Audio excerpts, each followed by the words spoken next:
Thanks everyone for being here at the USA Crypto Group, attending this AMA session with Radius Protocol. Radius Protocol's mission is to deliver highly advanced solutions that will push the blockchain to the next level. Like always, this AMA session is for research purposes only. This is not financial advice, and there's no commitment to the team. With that, I'd like to welcome Brian and the team to the USA Crypto Group. So Brian, to start out, if you can introduce yourself, your position in the project, and a quick introduction and the mission of your project, and after that, we will break things down in detail. Perfect. So guys, my name is Brian McKinzel. I am the founder of Radius Protocol.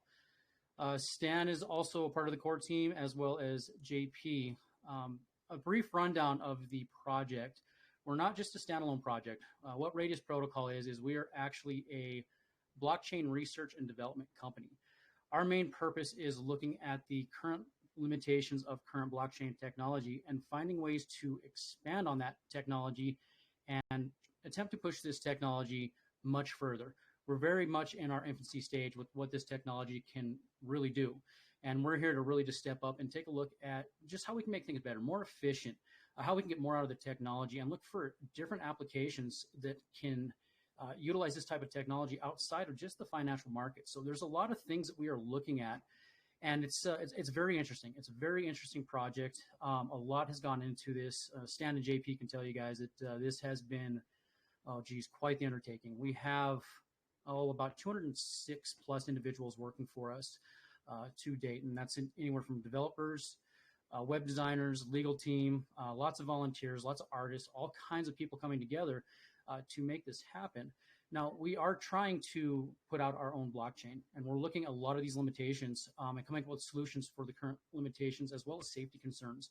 They're coming up with a lot of these different blockchains. So we're really just kind of trying to step up and just get this technology running instead of out in the crawling stage. So yeah, we're doing everything we possibly can, and we've got a lot of skill behind us. We've got an amazing team, and we just really need some resources to make things happen. So that's kind of why we're doing these AMAs. We're reaching out. We're looking for people to help support the technology, help the movement, help support the team. So this is why we have put the Radius Protocol together. We are on the Avalanche network right now. So this was our way to bring the community together at an early stage. So it's going to be a lengthy build. We're doing things quite a bit different, but we wanted to get the ball rolling. Perfect. Yeah, very, I love your mission. Has a lot of confidence, ambition, and self-belief. And I love that. It tells me that you guys are doing something that's very unique and innovative, and that, maybe something that we have not seen before in the space. So I love it. So before we go on, I'd like to, for Stan to introduce himself, or any other team member to introduce themselves, because I believe that, with every big project, successful project, the team is very important.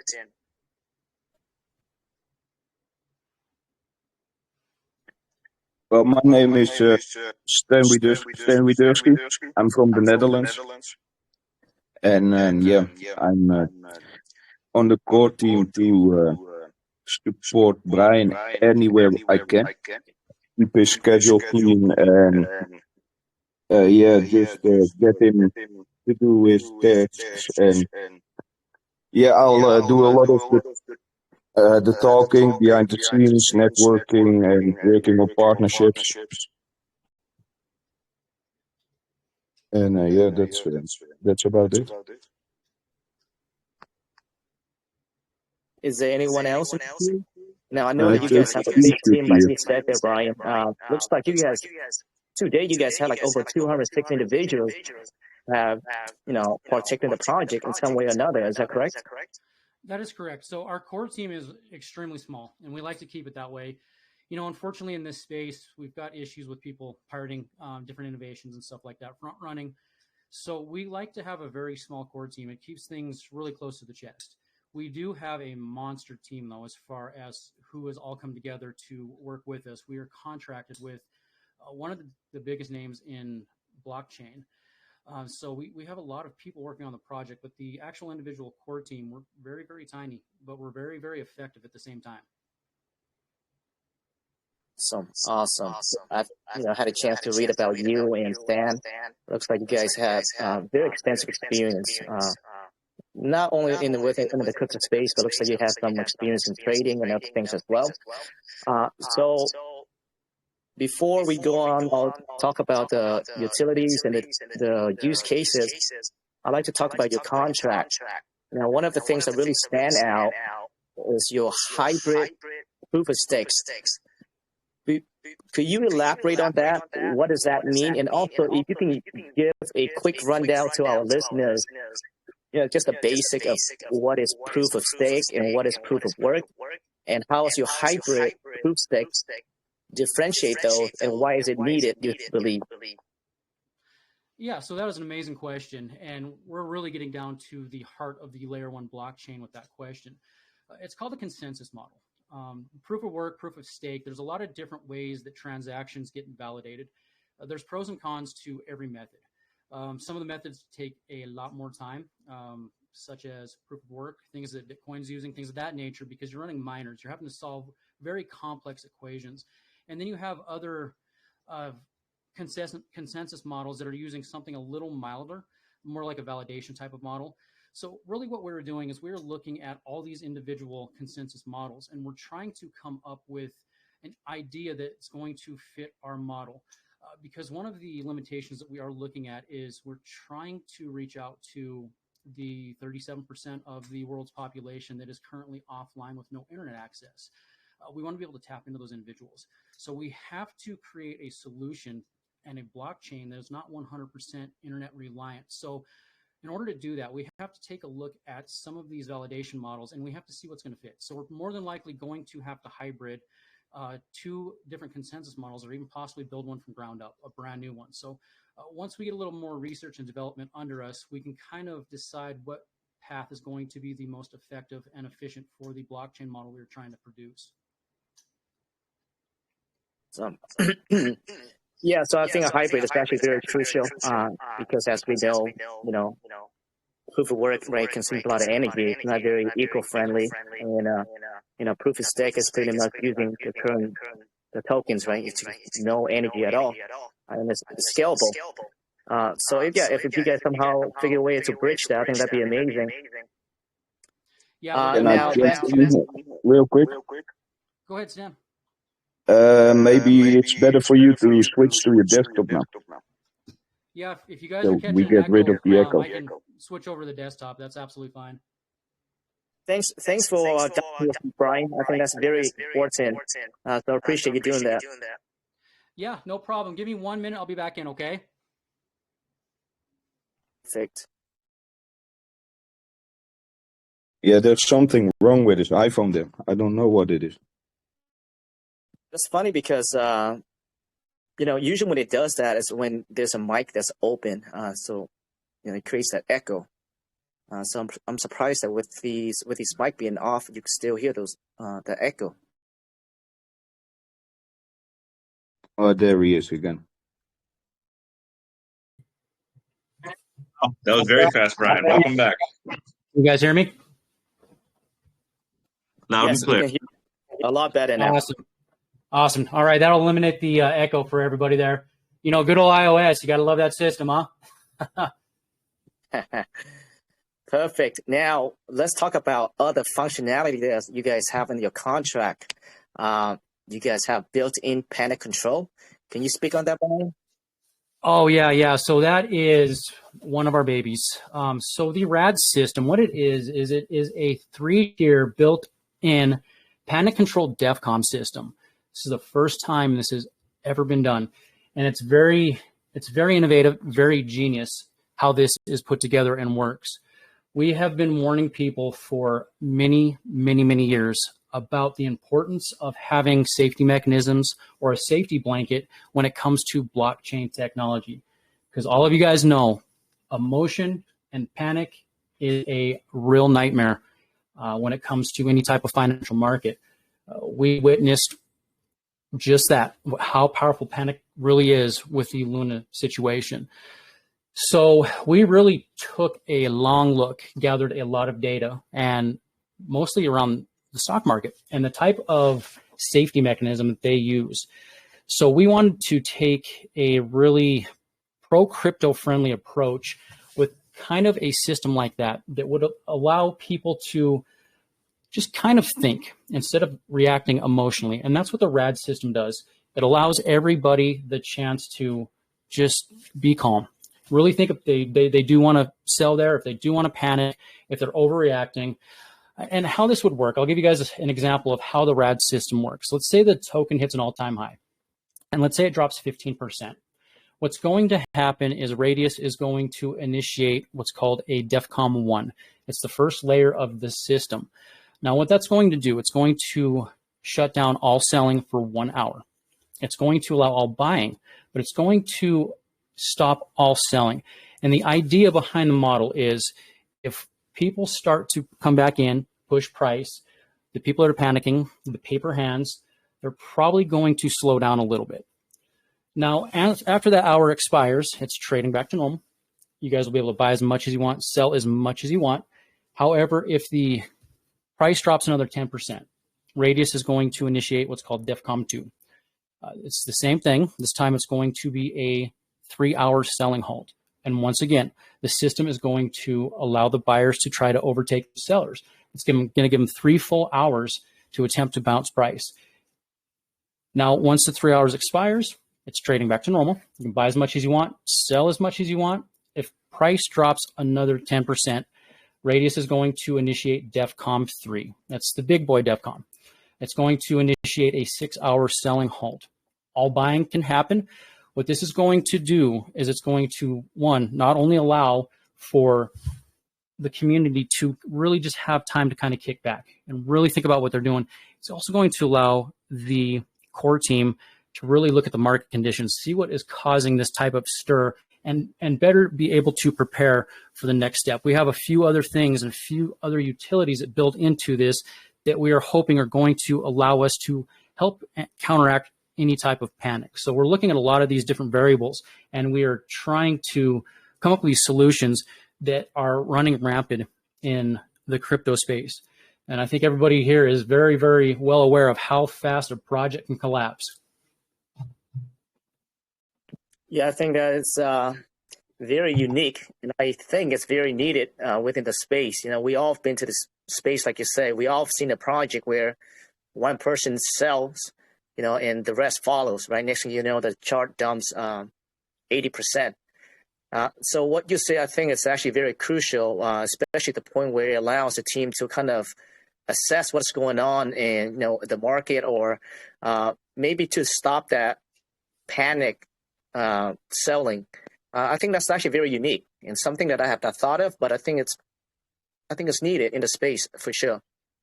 Now with the Defcom reset, so after 24 hours, what does it do? Does it keep on going forever, or does it reset itself? Does it reset after like a certain time? Correct. So our contract is so wicked smart that it knows where price is at any given point. It tracks every tick. So after 24 hours, it's going to recalculate the values. If we hit a new all-time high, it's going to recalculate the values again on where those Defcom levels are at. If we make it down to a Defcom 3, it's also going to recalculate the values after price has been pushed. So our contract is constantly recalculating where those next values are going to be. So they're already plotted for everybody, which is really nice. If you're really paying attention to what is going on, you're going to know where those Defcoms are at. So might be a little hint on some support out there. Yeah, I mean, for those buyers waiting at the sideline, that may be a very good signals for them to jump in for sure. Very interesting content, and this will be done automatically through the contract. 100% automatic. Yeah, this entire system is fully autopilot, which is amazing. It allows us to really do what we need to do on the core team and the back end. So it allows us to free up our time to not have to mess with anything with the contract, really. So we can really focus on what we want to do, and that's to continue to innovate and bring brand new stuff to the space that people just have not seen. Yeah, I mean, it's very unique for sure. Now, there are a couple more functionalities that I find it very unique as well. You have the paper hand penalty tax, and as well as the no buy tax on your contract. Very interesting. Yeah, so this project, I mean, we are very much anti-paper hand, anti-FUD, all that type of stuff. So we really wanted to create a contract that was tailored for people that are looking for more of a long-term hold. You know, everything that we are about is about education, and it's about building a family. You know, we're really looking at the crypto space as what it was meant to be. People come together and just to push this technology and just to continue advancing just through life. I mean, not everything is always about finances, but we definitely are here to do what we can to help with your trading knowledge, all that good stuff. So yeah, we really are about coming together. And, you know, the no tax on the buys, that was kind of our way of trying to do that. We rather take the tax on the sell side because it's more of an advantage for people that are trying to hold long term. Now, the penalty tax, if you sell within a month of opening a new position, there's an extra 17%. Now, where that penalty tax goes is it actually goes into the staking pool. That staking pool is used as a buffer, so the contract does not have to mint as much supply in order to cover interest on the stakes. So this was a very ingenious way to really keep the contract from just having to mint so much supply to cover interest. So now we can still hyper deflate why we are able to offer staking, which is absolutely amazing. Yeah, you know, I've been to the space for a while now, and you see there's no buying tax for like a little time frame, but with this no buy tax, is this going to be like forever, Brian? Oh yeah. There will be no buy tax on this project whatsoever. So there will be that 17% tax on the sell side, and it's really divvied up in just a really cool way. Almost the entirety of that is going back to the community some way, somehow. Only 3% is going back to the blockchain development fund. And yeah, that's it. So you guys are getting the bulk back to the community some way, somehow. So we wanted to do that to, you know, make sure that we were taking care of you guys. I think it's actually a very ingenious concept because you will really attract real investor into your project, and that's what you guys are after, and that's what really sustained the project. You know, with those features in place, I can see it. Never really thought of it, but I can actually see how it can play out the way you guys plan it to be. So yeah, I think that's a very good features on there. Now, go ahead, Brian. Oh no, go ahead. I was gonna go on now. This is actually very. I want to talk about the reason why you guys created this project, and it seems like your team had put a lot of thoughts into the project. 100%. Just by reading your white paper online, you guys had assessed almost every single angle, and I can see that there are a lot of limitations that you guys see, and also you guys also have a lot of solutions to these limitations or problems that you guys see. Let's speak on that of the problems that you see and the solution that you guys plan to solve it.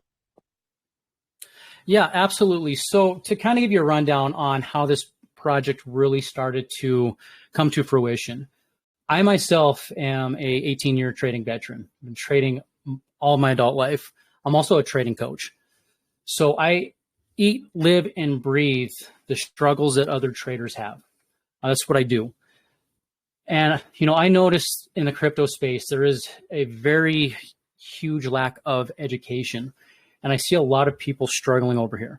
And we have solutions for that. And, we've also noticed a lot of areas in the market and how these projects are getting around that could probably use a facelift. So we started to just really get to the drawing board. And we wanted to create something that was very unique, very exciting, very futuristic, something that just really showcased what a team of this caliber really is capable of doing, right? We want to put out our own blockchain. I mean, that's the end goal. If we can raise the funding to do this, we would love nothing more than to build the most baddest, robust blockchain out there, and something that's going to be able to be ran for many, many, many, many years before competition can even keep up to it. So we've been looking at all these limitations and all these problems and coming up with solutions for these problems. One of the problems with blockchain right now, and it's comes down to the base layer one and the coding language that they are using to write them in. So when Bitcoin was developed, they used what's called C++.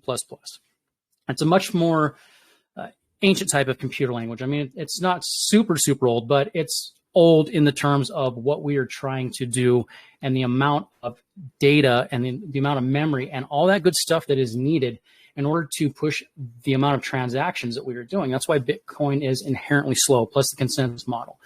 So when Ethereum came out, Gavin Wood and the crew, they had to create a different type of language that was going to be able to speak to the Ethereum virtual machine. They needed more efficiency. They needed something that was going to be a little bit faster. So what they did is they distilled C++ and they came out with Solidity. Now, Solidity it's an amazing language. Absolutely love Solidity. You can do so much with it. You can be so creative with it.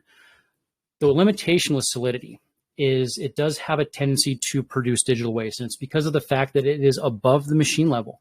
It speaks away from the machine. There's a lapse in between the computer coding language and the unit that it's talking to.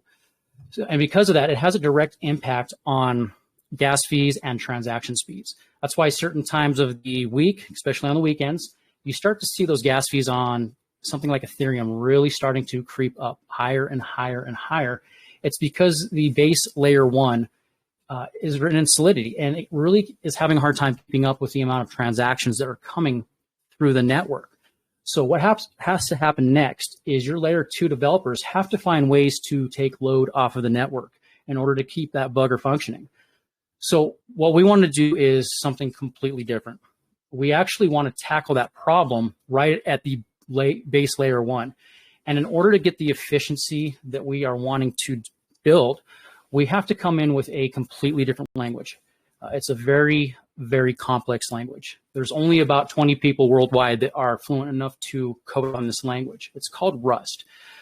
And we're estimating that just from a layer one perspective, we're going to be able to achieve anywhere from a 50K to 100K TPS or transactions per second with no digital waste. That means less power consumption and all that good stuff. So that's the first limitation that we really are looking at as far as blockchain. Now, the other one I spoke about briefly was the fact that 37% of the world population is currently offline without any type of internet access whatsoever. We're looking for solutions to be able to branch into those individuals. If we can pioneer the technology that we are trying to put out, we are going to be able to be an acting bridge and increasing total crypto market capitalization, not just for our project, but we're going to be able to partner with a lot of other networks and share this reach advantage. So that is really something that we are looking into heavily. We do have some ideas on how to make this happen, and it's not going to be an easy feat, but we do have a lot of very bright minds on this. We have not just our back-end development team, we also have engineers from various fields that are coming together to take a look at some of the solutions that we need to develop. So it'll be a brand new technology coming to market if we can, in fact, come out with that solution. One of the other solutions that we are looking at with the blockchain is some safety concerns. What we're noticing now is most networks are ran with an open public ledger. Now, this is very much a 50-50, some like, some absolutely can't stand it type of situation. There are some safety concerns that we really have to address with an open ledger. A lot of people like it because you can track every single transactions. So that's the pro. The con is what we're starting to see is a lot of very advanced companies coming out, a lot of new technology coming out, and even some really skilled hackers. They're able to piece those bread trail crumbs of transactions together, and in some cases, they're able to get a hold of your IP address. So we're wanting to take a look at some of these safety concerns and either have a semi-private network or a network that gives everybody the option to either be private or not if they choose. So we're looking at a few different solutions for that type of safety concern so that we can at least offer everybody the option to stay as safe as they possibly can. Yeah, 100%. So you guys are aiming to do 50K to 100K TPS, which is transaction per second. That is like lightning speed fast. Now, to put that in perspective, an average Solidity contract does like around, what, 30 transactions per second? Exactly.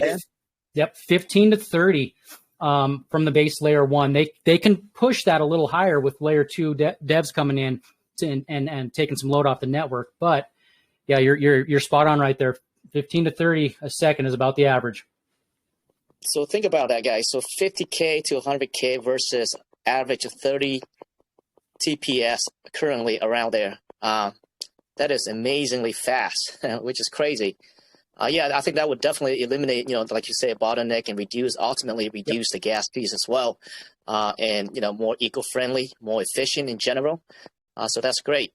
I love the anonymous. To me, I think, not only the concerns of the hackers, but I think, as we heading towards the regulations and, I believe that, U.S. government is actually working towards that already, is that, they'll be able to track your wallets and able to know exactly and pinpoint down exactly who's behind the wallet. So I think to have this anonymous wallet, I think it's actually necessary as we move forward into and to maintain that decentralization and be anonymous, behind the wallet. So I think I like that feature a lot. Now, with all these features here, Brian, are you guys still in the process of building these, or how far are these being done? Yeah, so the blockchain is not out yet. We're actually still doing a lot of research. A lot of the limitations we do already have solutions for, and everything has been mapped out. There's a lot of other aspects that we are still looking at. So right now, the Radius project, we're actually launched on Avalanche. We're still not live yet. We're in the sacrifice phase, but the Radius project will be live hopefully fairly soon. We'll have to, really take a look at, some of the factors and what's going on with the market and all that stuff. We definitely want to time everything correct. So the Radius project really was our way to kind of just bring everybody together. So we have a lot of utility and a lot of innovation showcased with the Radius project.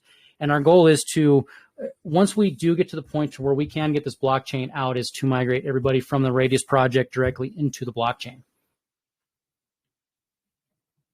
Okay. All right. And yeah, and I love that 37%. So currently you're saying that 37% of people in the world still have connection limitation. And so by you guys solving this problems or limitation, that would introduce almost like half the world into the crypto space, that's a big number. Yeah, it's a big number. It equates to about 3.7 billion people. Right now, total crypto user base is right around 3%. It's about 300 million and some change. So yeah, it's quite the big populace that we could potentially branch into. I mean, heck, even if you only 0.5% of that, you are rocking and rolling. Definitely. That's huge. Now, I did read something in regards to you guys also recognize within the crypto space, as we all know, anyone is able to copy the contract and deploy the contract very easily. And, that is an issue. You guys are planning to solve that as well. Yes. So that's one of the biggest issues that we're looking at. And this is primarily where the majority of your scams come from. And that's also why everybody here, you don't need to be a Solidity mastermind or anything like that, but you should learn enough to know whether that is a copied contract and to be able to look for backdoor coding. But that is a huge thing that is going on in this space right now. Primarily what we're seeing is a copy of a copy of a copy of a repeat of a repeat of a repeat. That's not development. Okay, anybody can do that. We could probably put out 600 projects this month if that's what we wanted to do, but that's not what this project is about. We are about true raw innovation. We're about building things from ground up that people haven't even thought about yet. So guys, keep yourself safe when it comes to a lot of this stuff, and it's so easy for anybody to just copy a contract and deploy it. But with the blockchain, yes, that is very much what we're trying to accomplish there as well. We want to put a copyright clause into the contract, into the blockchain, so that you can't just go and steal somebody else's contract and then change the supply in your name. There's gonna have to be a lot more changes done before the network is going to allow you to deploy that smart contract. 100%. You see that happens every day. Just kind of like you say, anyone is able to right now currently copy the contract and deploy it. Like you say, anyone can spit out 600 contracts or projects in a month if they want to. I'm just glad that not a lot of people know that, but that can be done very easily, and that's where the scams happen, right? So yeah, I think that's a great feature to or great mission that you guys are trying to solve there. Perfect. Now, is there any other limitations that you see within the crypto space that you guys are trying to solve that I missed there, Brian?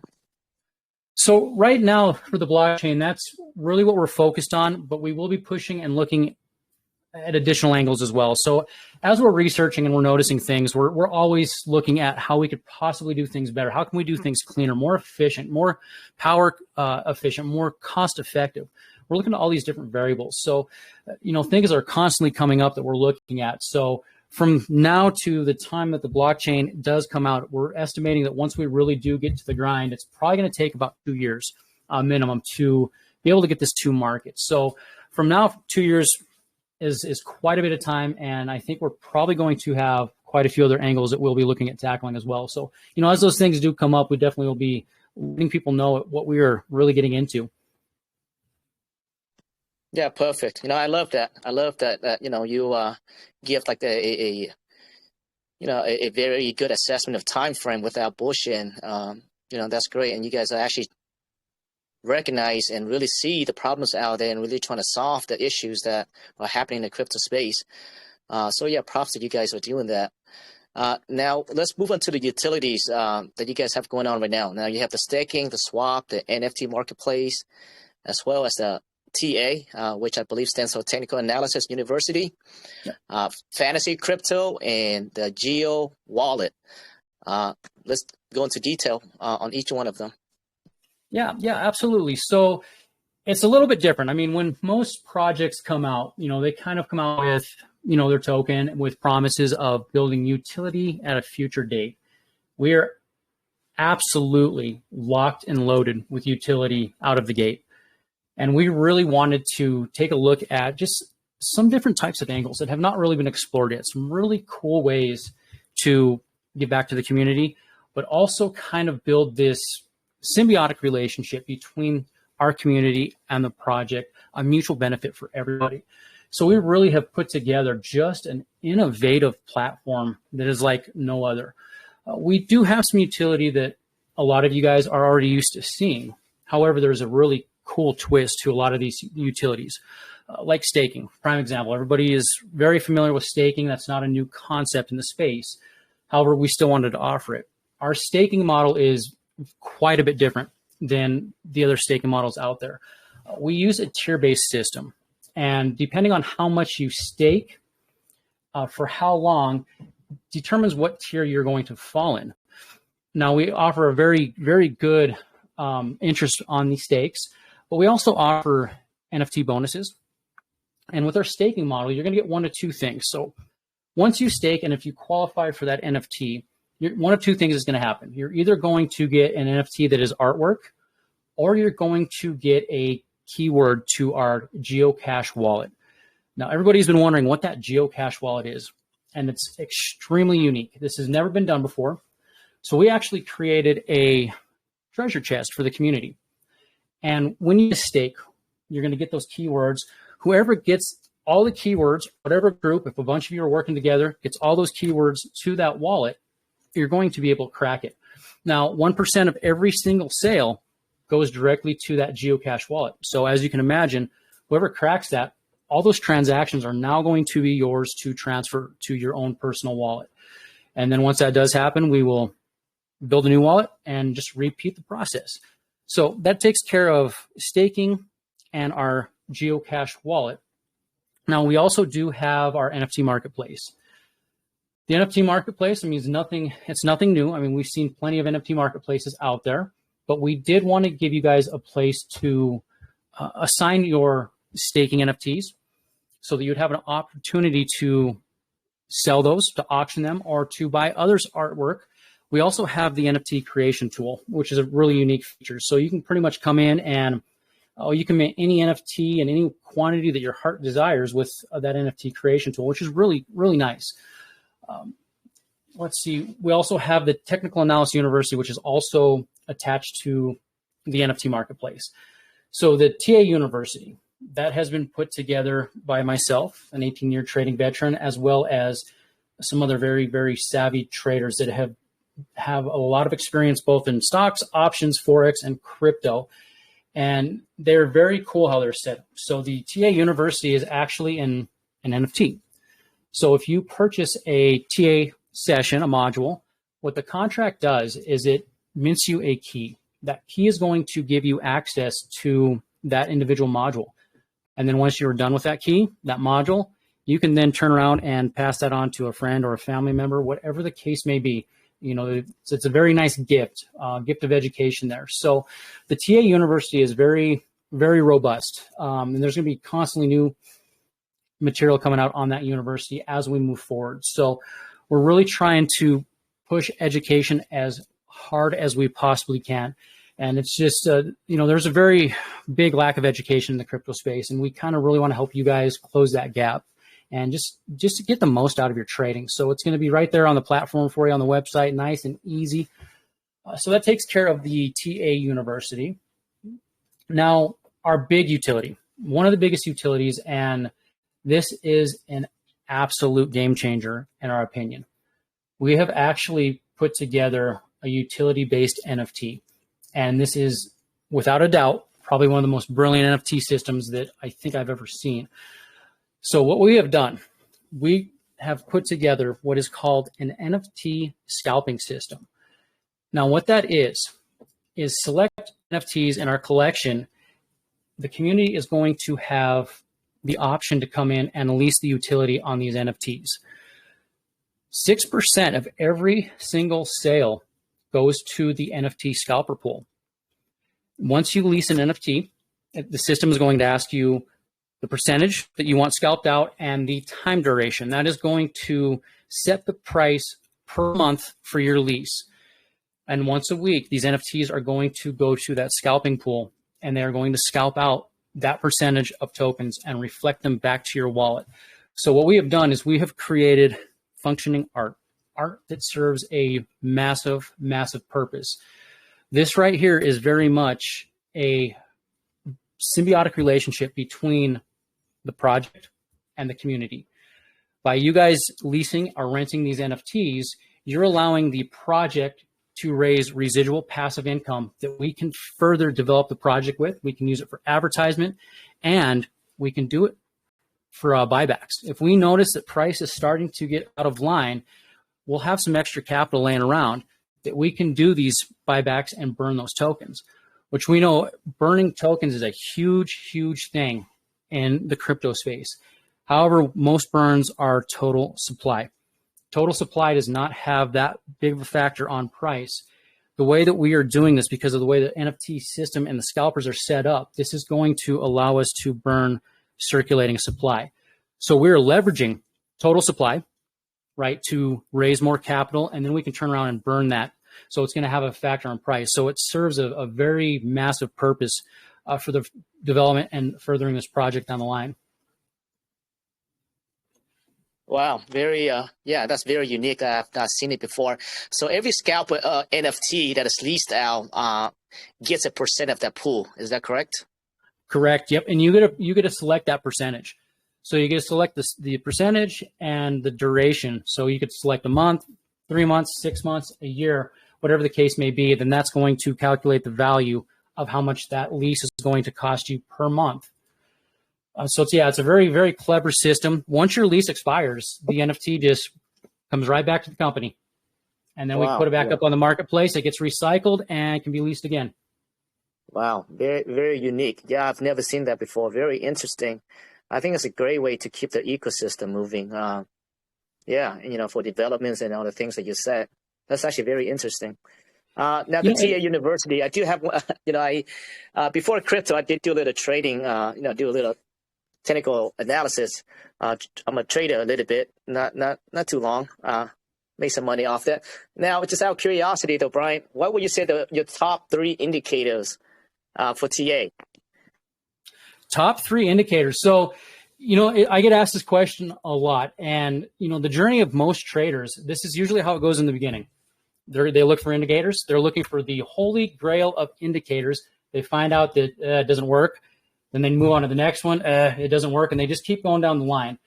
There really is no holy grail, but there are some indicators out there that do help.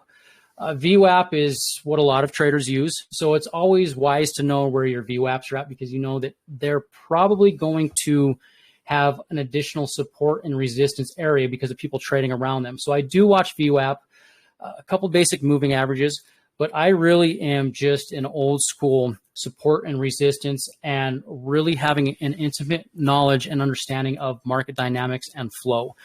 At the end of the day, the market is always going to dictate what price action should be doing on any asset. So if you really understand the market and how she is just the mothership, the major current in the ocean, it's just a matter of time before she takes the rest of the assets with her. Yeah, I don't mean to go off topic. Just one more question on the TA really quick here. Now, sure. What you think, in the crypto space, the problem that we have is the volume. You think the TA would be, I guess, as effective as it should be in the crypto space, given that the volumes on most of the projects, especially in the BSC space, are very low? It's yes and no. So a lot of times technical analysis is going to do an amazing job for you. And it's just because of the fact that, TA, when it comes down to it, it really is dissecting human emotion and behavior. So a lot of times it is going to help you. Then there's some other times where you're more in a flow driven, a panic driven, or an extreme greed driven type of market where TA is just not going to be as effective. You can still use these levels and stuff to enter and exit your trades, to make your targets, formulate your targets, things of that nature. But yes, it still does have a lot of validity, even with some of the smaller projects. The good thing about crypto is it's a lot straightforward compared to something like the stock market. And if you've traded a little bit, you probably understand a lot of the games that Wall Street likes to play. They zig while we zag. They are absolute professionals at leading the herd the way that they want to lead them. The cool thing about crypto is we don't have a lot of those games to contend with. And it's really at that point just trying to understand what your everyday average person is going to do. And if you understand people, crypto is, in my opinion, a little bit easier to trade than trading something like the stock market or Forex even. Forex is very rough because it is very heavily news-based. You might have some news that gets set off in Japan, and it might affect the CAD USD currency, and it's absolutely wonky how it does it, but it does. So there's a lot of pros and cons. With crypto, there's a lot of pros and cons trading stocks. Every market has its own pros and cons. You just have to take the time and figure out what type of strategy to employ in which type of environment. But you are absolutely correct. The volume in a lot of the BSC projects can be a little hit or miss. So you have to really pay attention to where those buys are coming back in. Wait for the pullbacks. If you're getting in a new project and you miss something, don't chase it because it's so volatile. You're going to be down on the trade pretty bad really quick. So, wait for those pullbacks and try to figure out where other people in the whales are trying to come back in. So there is a lot of technical analysis that still does go into even some of these smaller projects. I'm constantly, looking at that type of stuff. So to answer your question, yes and no. It works sometimes and sometimes it doesn't. Welcome to trading. That's true. Yeah, thanks for the wisdom on that there, Brian. Awesome. Now, one thing that really caught my eyes, Fantasy Crypto, one of the utilities you guys planning to launch. What is that about? Oh, yes. Absolute game changer. This is the first time this has ever been done. And we did a lot of research with cryptocurrency demographics and behaviors. What types of events and outside activities that crypto traders tend to enjoy? And fantasy sports was way, way up there, believe it or not. So we came up with the idea of using that type of environment to create a platform that served a dual purpose. It was something unique and fresh. It was a way for the community to come together in a very fun way, in a competitive way, and a way to compete and have a chance to win prizes, but also to further their education through that fantasy crypto. So you guys, if you love fantasy sports, if you love fantasy football, fantasy crypto is very much set up the same way. Just like in fantasy football, you get to build your roster. You've got your quarterbacks, your tight ends, your wide receivers, and you compete for prizes. Fantasy crypto is basically the same concept. You get to build a roster of your favorite cryptocurrencies, or the cryptocurrencies that you think are going to perform the best in the allotted time frame. And you get a chance to enter these pools and compete against the community. Now, if you make it into the money, ITM, there are prizes, crypto prizes that are divvied out between those participants that do make it in the money. The further you make it into the money, the better you do in the tournament, means the better rewards you're going to get. So this was our way to really bring everybody together in a very fun, different type of way, a very competitive way. But more than likely, what's going to happen with this fantasy crypto is it's going to help a lot of people, because they're going to want to go out and research what cryptos are doing well now, because they're going to want to win. So it's going to allow them to not only have an advantage and an edge in the fantasy tournaments, it's also going to allow them to kind of be eyes wide open and a lot of these other cryptos that they could potentially make a trade on. I love it. I love that. Fantasy football, no doubt, is a very a popular thing. And somehow you guys recognize that and tie that into the crypto space. So I think that's going to be huge. Yeah, I think that's very interesting. I have not seen that, but it's something that would definitely interest me 100%. Now, we talked about the geocache wallet, right, Brian? Yes, we did. That is the treasure chest that we built out for you guys. And the keywords to that wallet are actually hidden in a staking mechanism. So when you guys stake, if you guys meet the qualifications to receive an NFT, you'll either receive artwork from the collection or you'll receive a keyword to that geocache wallet. So the second that somebody cracks that wallet, that 1% of every sale that gets reflected to that wallet is going to be yours to transfer out to your own personal wallet. Awesome. Okay, that sounds great. Now, you guys are going through a sacrificing phase right now, and currently you're at the 18, is that right? And what is the number you guys trying to raise? So the ultimate price tag that we were trying to raise, we're looking at somewhere between 3 and 5 million to build this blockchain out. So with the sacrifice, we are trying to close the gap as much as we possibly can. The cool thing with the NFT scalpers, we're going to be able to use a lot of that additional passive income to work towards the blockchain. So we don't have to raise it all, but we want to get as close as we possibly can. And that's what the sacrifice is all about. It's about everybody having an opportunity to come together and support the project, support our vision, support the innovation, and really give the team the opportunity to push things along like they would like to. So for those that are listening right now, Brian, why do you guys call that sacrifice? I know what you mean by that. Pretty much a terminology that you guys use to pretty much go around regulations, right? Can you elaborate on that? Why you guys use sacrifice instead of like a pre-sale versus most of the projects out there? Absolutely, yeah. So everybody is very well aware of what is going on with the SEC and potential crypto regulations, things of that nature. The battle with Ripple, and we really don't know how that is going to end, how that's going to turn out. It could be another year, it could be another 2 years before that's settled. Well, you guys know that a year or 2 years is a lifetime when it comes to crypto. So we don't want to be waiting on the sidelines for those guys to figure out what they're doing, how cryptos is a security. It's a very salty topic for a lot of us developers, because deep down, every single one of us knows that cryptocurrency is just not a security. It's just not. It's just the way that it functions. I mean, it has an ingrained currency function. Every crypto automatically has utility. It's just whether they choose to use it or not. So we know that it's not a security. So that is the ongoing fight.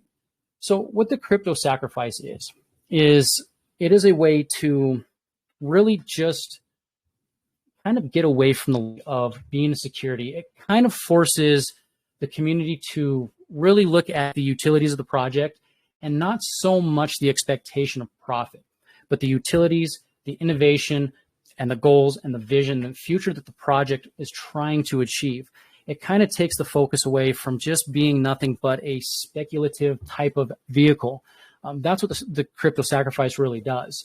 So we decided, instead of doing an ICO, we wanted to really just join the light of being what a cryptocurrency was meant to be, a currency.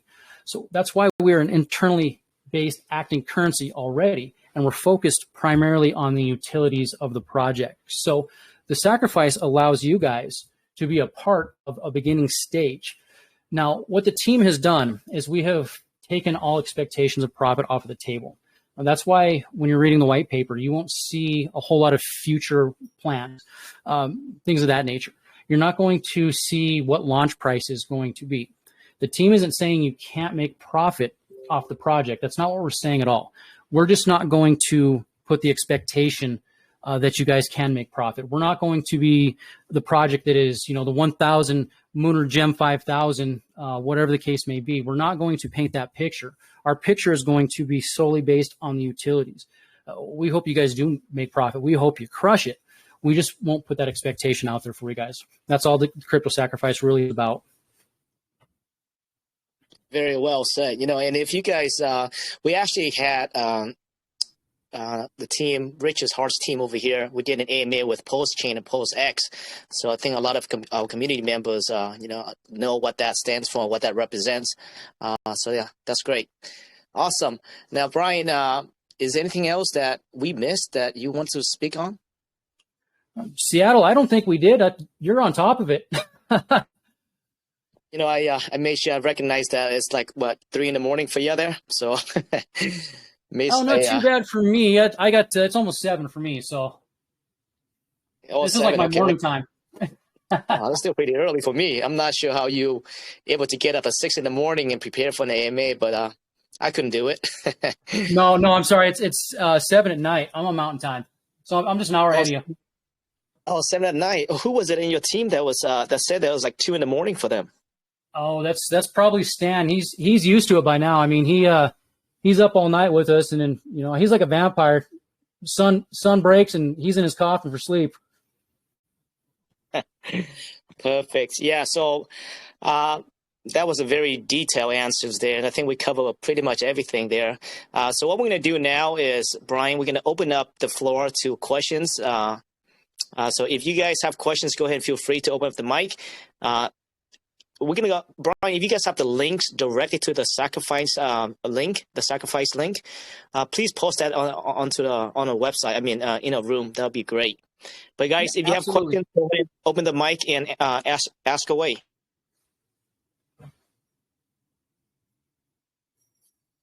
By the way, I just wanted to jump in and say that Stan has been killing it in the background, answering a lot of the community questions already. So please, yes, if anybody has any questions they'd like to ask on voice, please unmute yourself and feel free to do so. I know like I said, Stan's been killing it, and I will try to find the ones he actually hasn't answered because he's been on top of it. Yes, Mike Stan is always on top of it. He is my lifeline. A lot of times I'm too busy to pop into Telegram, so he's very, very in tune with the community, and he's always around to answer those difficult questions and things of that nature. So yeah, awesome cat right there. Absolutely. I mean, man, I'm trying to find one he hasn't answered. He's a good man. Good luck.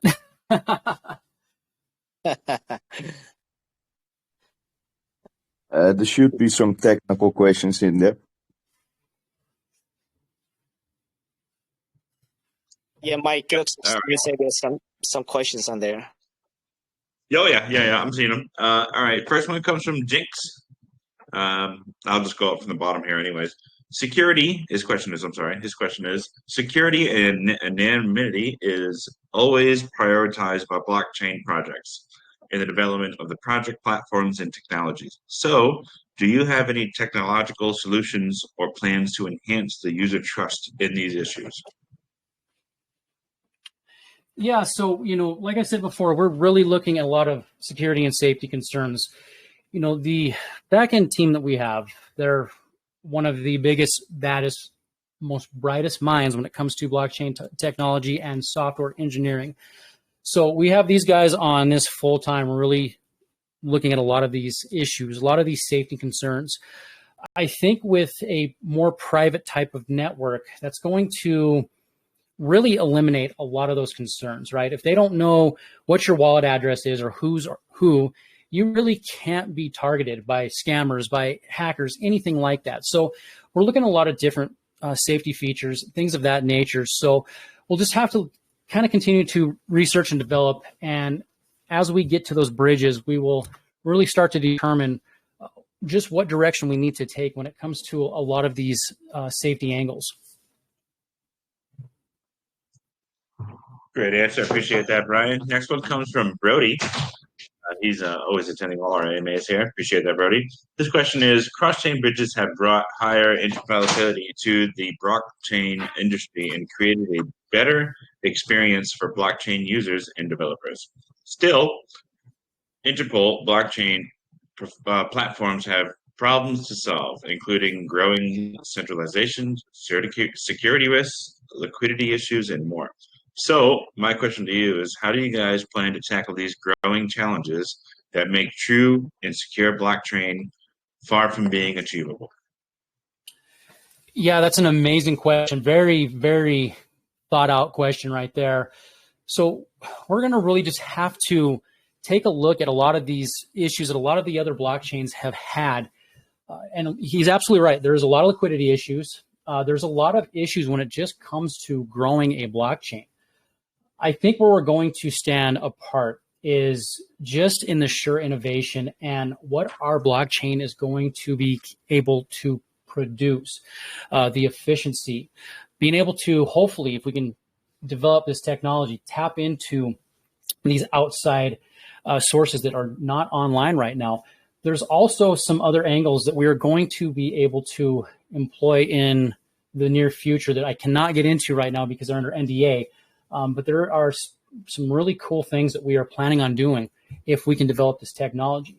So we're going to be looking at a lot of this stuff, the liquidity issues, things of that nature. And I think what we really need to be doing once we really get the thing rolling is really looking at those partnerships and bridging in with other networks. If we can get these other networks to feel the same way about our vision as we do, to be just as inspired as we are, I don't think we're going to have those growing issues. I don't think we're going to have those liquidity issues, because at the end of the day, we're only going to offer more strength to their own networks. We're going to be able to act as a bridge for them to increase their own volume. The purpose and the goal of Radius is not to compete with other networks. We want to be here to complement them and to form those networks and those business relationships and work together instead of taking the approach that they're an enemy. A lot more can be done, especially in a very technology savvy type of environment, when people work together, when we share our skill sets, we share our dreams, we share our innovations, we share our resources. That's when the magic happens. Man, absolutely amazing detailed answer. And I appreciate that, Brian. Next question. Thank you. And next question comes from Steve Murphy. Currently, various other data analysis performs. Currently, various other data analytics platforms, which are quite expensive to use. Can you tell us about the cost that Radius protocol will take? There's a two-part question to this, so I'll stop there. Okay, so is he asking about transaction fees for Radius, or is he asking about gas fees for the blockchain? I'm not sure. Steve Murphy, if you can clarify on that question, please hear it out. And the second part of his question is, and blockchain data is difficult and complex to query, index, and analyze. How can Radius protocol streamline this process and offer a patented on-chain analytics solution? Amazing question right there. So, it's been an ongoing struggle since we started this project. Our back-end team, the group of very savvy warriors that we have back there, are absolutely brilliant. Some of the best of the best. We have not brought them a very easy challenge to date. Everything that we have asked them to build has been extremely, extremely complex, meaning there is no coding to reference, right? These guys have nothing to take a look at to see how it was working. They have to build this stuff ground up for it. So it takes a lot of testing, a lot of research. And when you have a back-end team like that, they're going to get the job done at the end of the day. They have not failed us yet. And we have even more savvy people coming in to work with these individuals. So, to work through the complexities of building out a layer 1 blockchain and what we're trying to do, we know it's complex. We know this is probably going to be the biggest build that the crypto space has ever seen. But we also know that we have the team that can pull it off. So we just got to keep going. We just got to keep going with the research, and we just got to keep putting one foot in front of the other. Absolutely, guys. And this is exactly the true definition of why crypto never sleeps. Exactly. Exactly. I believe Edit Daniels has a question. Go ahead, unmute yourself, Edit. Go ahead, ask your question.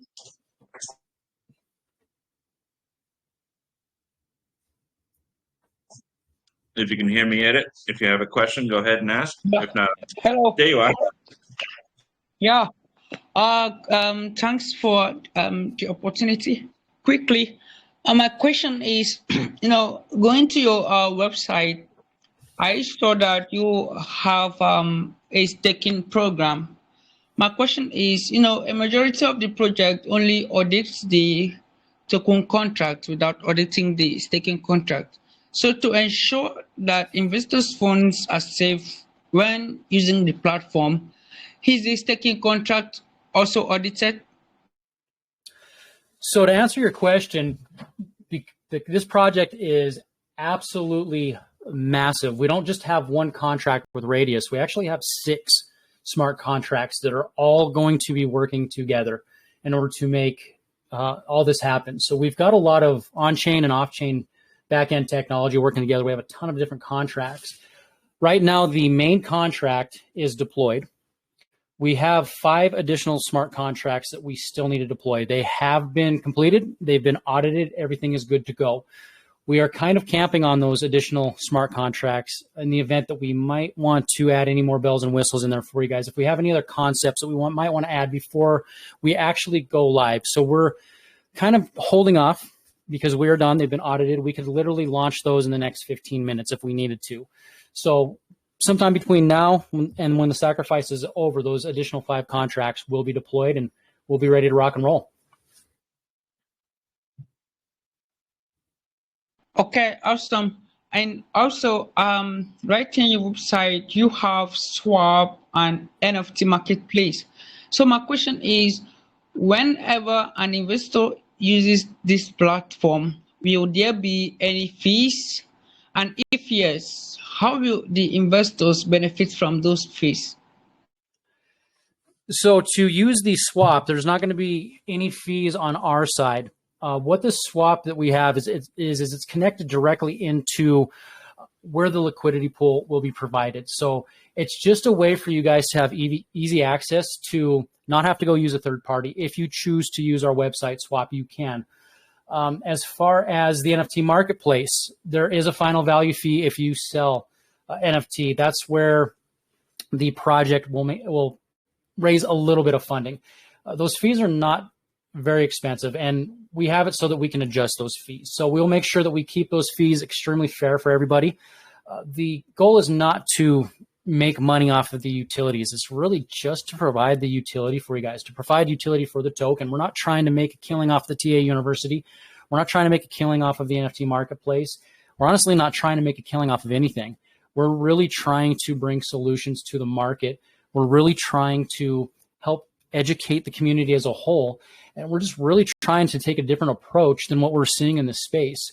One of the biggest downfalls of crypto is the lack of humanity in this space. And it's very, very unfortunate because the creation of crypto was solely made for the people to come together. And we want to see that humanity start to get put back in the space. Not everything is about money. I mean, of course, it takes money to run the thing, but not everything is about money. So we're really here for you guys, and we're doing everything that we possibly can to be a service and assistance for you all. Okay, awesome. And my last question is, at what point will you satisfactorily say you are successful with Radius protocol? At what point will we say that we are successful? Well, that is a very, very good question. You know, we definitely have a lot of milestones. We've got a very long road ahead of us. But for me, personally, I mean, success at the end of the day is about watching people and helping people to better themselves. So for me personally, I would say that we do have our first level of success the moment that we are able to help people kind of become a little more enlightened and get better results out of their trading and out of their own life. That's the first level of success for me. Ultimate success is when the blockchain is finished. So, you know, we have to be very, very careful as innovators or artists or anything of that nature. We tend to become quite the perfectionists. And we also tend to think about the final results instead of enjoying the process. So I am really focused on just loving the process as we are going through this. So if I can get up every single day and I'm loving life, I'm loving what I'm doing, I'm loving the process, I'm seeing everybody enjoying the project, I'm seeing the community coming together, I'm seeing people being helped and assisted. To me, that's living success every single day. Okay, awesome. Thanks for the great answer. Thanks, Eddie, you're welcome. You're welcome. Yeah, those questions, Edit. Man, Brian, the whole time I'm listening there, it's just like, I swear you're a clone of me. Well, hey, we might be, Mike. I'm telling you, it's not far off the way we think. So the last one I can see here from the community, and please, guys, any more questions? This is going to be the last one here that you guys have for the team.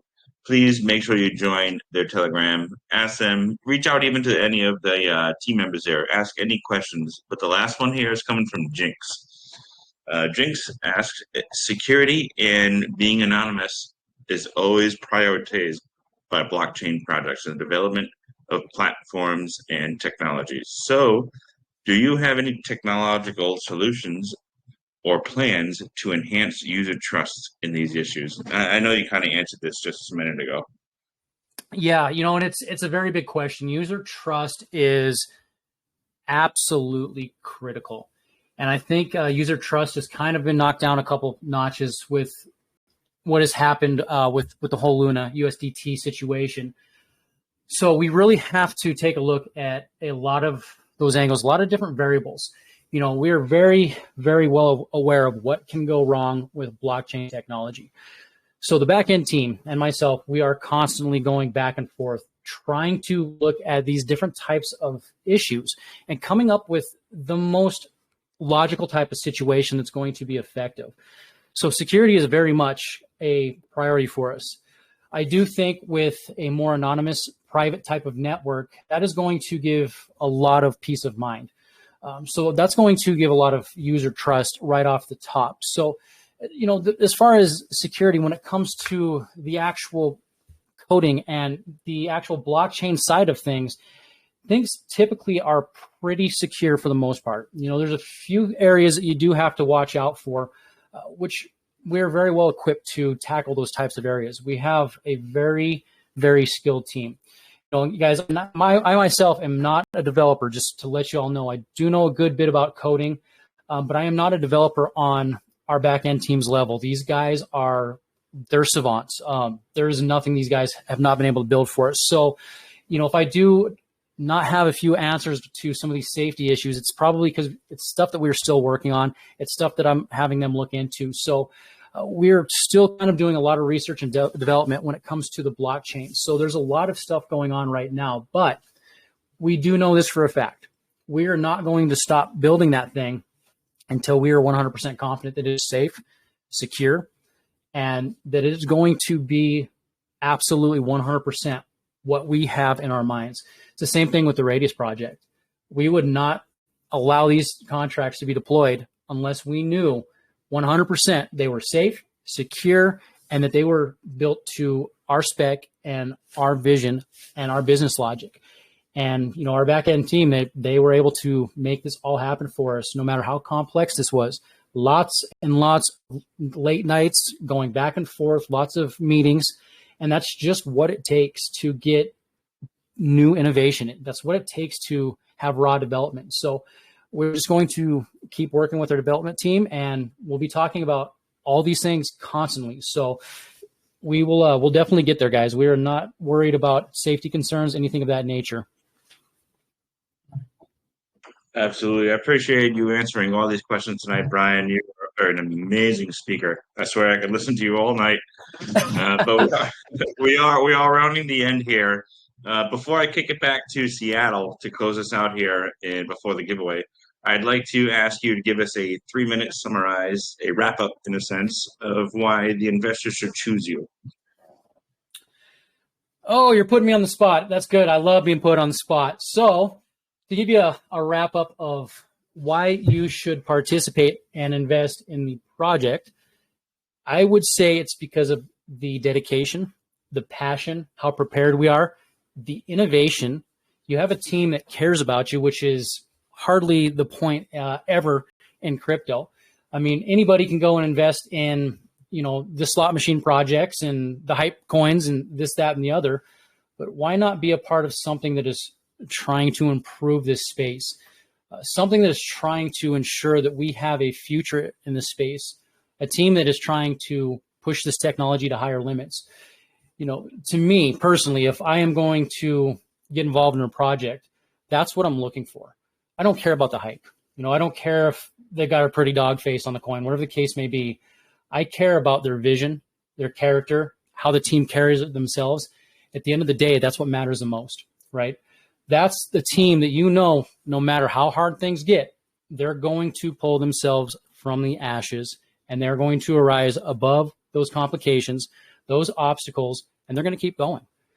When you can find teams like that, it's not always guaranteed that you're going to make profit, but when you can find teams like that, those are usually the types of teams that will make impact, positive impact in the space. And that's really what Radius Protocol is trying to do.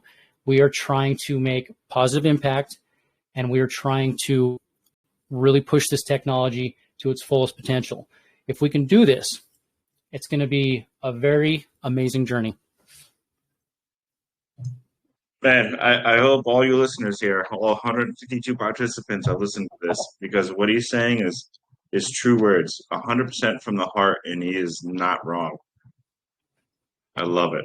Appreciate that, Brian. With that being said, I'm going to kick it back to Seattle. Go ahead, Seattle. Very well said, Brian. Very well said. You know, not necessarily just a concept only. I always look for the team that's behind it. And I sense that, you know, we may have both here, guys. So very well said. Again, Brian, really appreciate you and Stan coming over to the USA Crypto Group. Amazing AMA. I enjoyed it very much. Love the concept. Feels like, man, you guys have an amazing team behind you as well. So with that said, Stan, we always like to offer the project. If you guys like to send us to send people to your Telegram room, just kind of raise awareness to your Telegram room. That's up to you. If not, Mike will kick off with our $75 giveaway.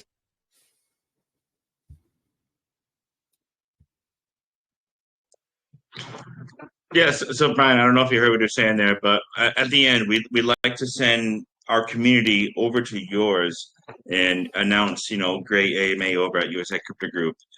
If this is okay with you, we'd like to send our community over now, and Johnny will tell the community how to win that. And I'll come over in about 15 minutes after the AMA ends and pick an additional $25 winner. Other than that, I do have $25 to win for one random attendee out of all 160 tonight here on the wheel. Very fair. I do also have another $25 for the best question. There was quite a few tonight. I'll be sure to go through and verify and read all of these good questions that the community had tonight and pick out the best one that I thought was there and award that $25. And Yeah, but like I said earlier, we'll also, if it's okay with you, Brian, pick one in your room as well. Yeah, absolutely. You guys are more than welcome over in our community. And if you guys want me to pick somebody, I can do that for you as well. I like that. You know what? I'll leave it up to you, Brian. It'll be nice and random. After this AMA ends and concludes, and Johnny kicks into the community how to win that $25 by coming into the group, give it about 15 minutes. Send me on over a random name. I'm going to be sending you sooner than that the recordings here, and we can just chat back and forth, and I'll be sure to add that winner you pick into the pin post that I'll be putting here very shortly. With that being said, let me grab the first $25 winner, shuffle this up a couple of times here, and we'll grab our $25 winner off the wheel. Awesome. Good questions tonight. Good questions tonight, guys. Who's it going to be? Deo. Congratulations. I believe you're a new member. I'm not recognizing the name, so congratulations to your $25 winning tonight. That is the only one we have for the wheel tonight. I'm going to vigorously go through the questions. Brian here will be sure to pick a winner in his group in about 15, 20 minutes, get it sent to me. Amazing AMA tonight. Brian, you're an amazing speaker. I truly appreciate you coming out tonight to the USA Crypto Group and explaining your project. Seattle, amazing job hosting as always. Thank you, guys. Yeah, thanks for having us. We definitely appreciate you guys. If you guys want to come over and hang out, you're welcome anytime, and we love you all. You all have a good weekend. Thanks again, Brian. Have a good one. You as well, Seattle. Thank you. Thank you.